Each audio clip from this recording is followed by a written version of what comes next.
आता मी करणार असा एक पॅटर्न नवीन सुरू बीड जिल्ह्यामध्ये की मी ज्या ज्या सोपट्याच्या कार्यक्रमाला जाईल तिथे मी त्यांना सांगणार आहे तुम्ही पुढच्या कार्यक्रमाचं नारळ जसं त्यांच्या हातात देता तसं माझ्याही हातात एक नारळ द्यायचा की त्या पुढच्या कार्यक्रमासाठी तुमचा आम्ही बुकिंग करून इथे ठेवलेलं आहे म्हणून तुमच्याकडे येण्यासाठी कुठल्याही निमित्ताची मला गरज नाही. तुम्ही माझीच माणसं आहात. संकटाच्या काळामध्ये ज्या ज्या वेळी संघर्षाला तोंड देत होतो त्यावेळी मुंडे साहेबही नेहमी भगवान बाबांचं स्मरण करायचे आणि त्यांच्या पश्चात आम्हीही ही प्रथा पुढे चालू ठेवली. संघर्षाच्या मार्गावरती मार्गक्रमण करत असताना जेव्हा कुठे अडचण आली रस्त्यामध्ये काहीतरी आडकाठी आली भगवान बाबांचं स्मरण पंकजाताईंनी केलं आणि त्यांनीच सद्बुद्धी दिली म्हणून दसरा मेळाव्यासारखा सुंदर ऐतिहासिक जागतिक पातळीवरचा कार्यक्रम तुम्ही अतिशय आनंदाने स्वतःच्या उंजाळीत या गावाच्या तुम्ही सामावून घेतलात. म्हणून रेल्वेचं काम ज्या रेल्वेमध्ये राज्याचा काहीच हिस्सा नाहीये आता मागायची वेळ थोडीशी चुकलेली आहे. आज मी कुठल्या पदावर नाही पण आज भगवान बाबांच्या पावनभूमीमध्ये आलेली आहे. मुंडे साहेबांच्या पोटी जन्म झाला त्याच्यापेक्षा कोणतंही पद मोठं नाही. आजही त्या नावाला इतकं महत्व आहे सरकार दरबारी इतकं वजन आहे की तुमची ही जी आग्रहाची विनंती आहे ती मी निश्चितच त्या दरबारापर्यंत पोहोचवेल आणि नुसती पोहोचवणार नाही तर त्याच्यावर सकारात्मक कारवाई करून मग पुढच्या वर्षी तुमच्या भेटीला येईल असं तुम्हाला या निमित्ताने मी वचन देते. जसं आपण सप्त्याचे नारळ 1 वर्ष आधी देत असतो तसं तुम्ही माझंही ऍडव्हान्सचं गाव आठवा आणि आजचं गाव बघा तुमच्या स्वतःच्या डोळ्याला सुद्धा हा बदल दिसतोय.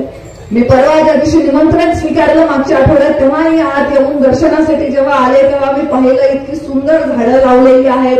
वॉकिंग ट्रॅक झालेला आहे. भगवान बाबांची देखणी मूर्ती तर आपल्या समोर दिसतेच आहे. आता पुढच्या भागाचं कॉन्क्रिटीकरणाचंही काम सुरू झालेलं आहे. गावातले म्हणून जेवढे विषय आहेत तेवढे निश्चितच पार पडतायत. पण तुम्हाला असं वाटलं की आता ताई आल्या मग तुम्ही म्हणला ताई तुमचे गडकरी साहेबांचे संबंध चांगले आहेत आणि म्हणून तुम्ही आमचं रस्त्याचं काम हे मार्गी लावलं पाहिजे. बरोबर आहे. सुदैवाने मुंडे साहेबांच्या आशीर्वादाने आजपर्यंत मी गडकरी साहेबांना एखादं काम सांगितलं आणि त्यांनी केलं नाही असं कधीही झालेलं नाही. आणि हे मी म्हणत नाहीये. स्वतः गडकरी साहेब विधानसभेच्या प्रचारामध्ये केज विधानसभेच्या प्रचाराला आले होते त्यावेळी त्यांनी स्वतः त्यांच्या भाषणामध्ये सांगितलं की मी आजपर्यंत तुमचं कुठलंही काम नाकारलेलं नाही.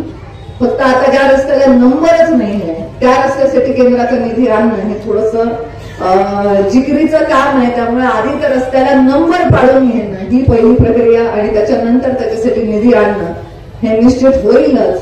पण कसं आहे माझं नाव पण आता उल्लेख करताना कधीतरी कोणतरी म्हणतं की माझी खासदार वगैरे पण मी हे बघितलं पंकजाताईंना तुम्ही सगळे लोक नावाने म्हणता ताईसाहेब म्हणता पंकजाताई म्हणता महाराष्ट्राची वाघीण म्हणता रणरागिणी म्हणता पण माझं नाव मात्र खासदार ताईच पडलं.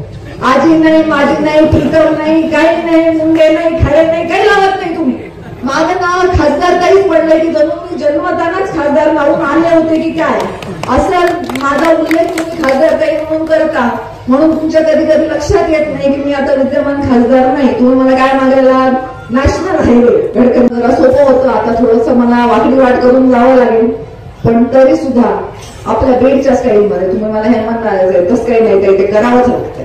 जसं कार्यक्रमाला यावंच लागतंय तसं काम सुद्धा करावंच लागतंय असं तुम्ही जेव्हा मला प्रेमाने म्हणाल तेव्हा ते काम केल्याशिवाय मी राहणार नाही एवढा विश्वास या निमित्ताने आपल्या सगळ्यांना देते. मोठ्या संख्येने तुम्ही उपस्थित झालेले आहात आणि पुढच्या वर्षी सुद्धा कार्यक्रम आणखी चांगल्या दर्जाचा करण्याची जबाबदारी आता पुढच्या वर्षीच्या संचालकांवरती येत आहे.